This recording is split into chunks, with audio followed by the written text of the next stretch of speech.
ফরিদপুরের যে get the rail ক্রসিংয়ে একটি মর্মান্তিক রেল দুর্ঘটনার শিকার হয়েছে ফরিদপুর। এখানে ঘটনাস্থলেই মাইক্রোবাস এবং রেলের মুখোমুখি সংঘর্ষে কিন্তু এখানে ঘটনাস্থলে 3 জন নিহত হয়েছেন।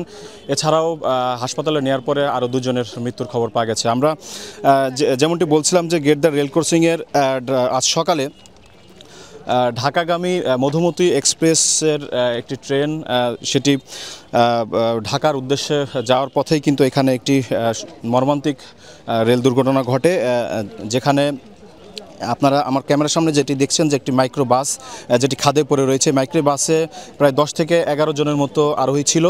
সেই আরোহীদের মধ্যেই কিন্তু ঘটনাস্থলে 3 জন কিন্তু ঘটনাস্থলে নিহত হয়েছেন এবং হাসপাতালে নেওয়ার পর আরও 2 জনের মৃত্যুর খবর আমরা পেয়েছি। আমরা এখন স্থানীয় একজনের সঙ্গে কথা বলবো এবং জানতে চাইবো যে আসলে এখানে কিভাবে রেলের যে দুর্ঘটনাটি ঘটল একটু বলতেন।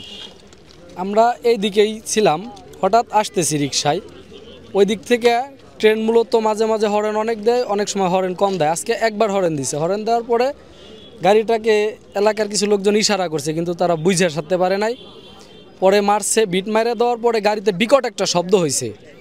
পরে আমরা দ্রুত এখানে আসার পরে দেখলাম যে ভিতরে যারা ছিল বসা সবার অবস্থা গুরুতর।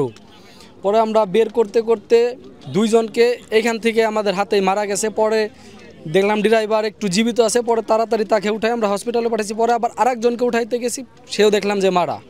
3 জন এইখানেই মারা গেছে, আর 2-3 জনকে আমরা উঠাই এইখান থেকে হসপিটালে পাঠাইছি। তাদের অবস্থা কীরকম আছে এটা এখন আমরা জানি না। আবার এইখানে 4 দোকানদার যিনি ছিল উনি এইখানকারই, উনি ওইখানে একটু কাজ করতেছিল। গাড়িটা যখন ট্রেনে আঘাত খাইয়ে এই খাম্বার সাথে এসে লাগছে, কারেন্টের যে পিলার, এটার সাথে লাগার পরে ওই লোকটা ওইখানে বসা ছিল, ওই লোকটারও লাগছে, ওই লোকটার অবস্থা গুরুতর অবস্থা। জি, স্থানীয়দের সাথে কথা বলে যেমনটি তারা বলছিলেন যে দুর্ঘটনার বর্ণনা তারা দিচ্ছিলেন। আপনাকে একটি বিষয় বলে রাখি যে এই যে গেটদার যে রেল ক্রসিংটি রয়েছে এখানে কিন্তু কোনো গেটম্যানের ব্যবস্থা নেই, যার কারণেই কিন্তু মাঝে মধ্যে এই ধরনের দুর্ঘটনা, ছোটোখাটো দুর্ঘটনার শিকার হয়ে থাকে।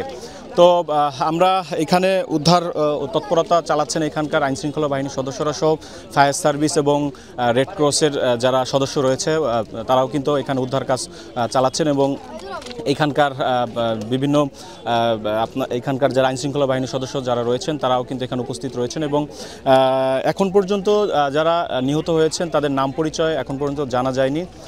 তো মোটামুটি এই ছিল আমার কাছে ফরিদপুরের রেল দুর্ঘটনার সর্বশেষ।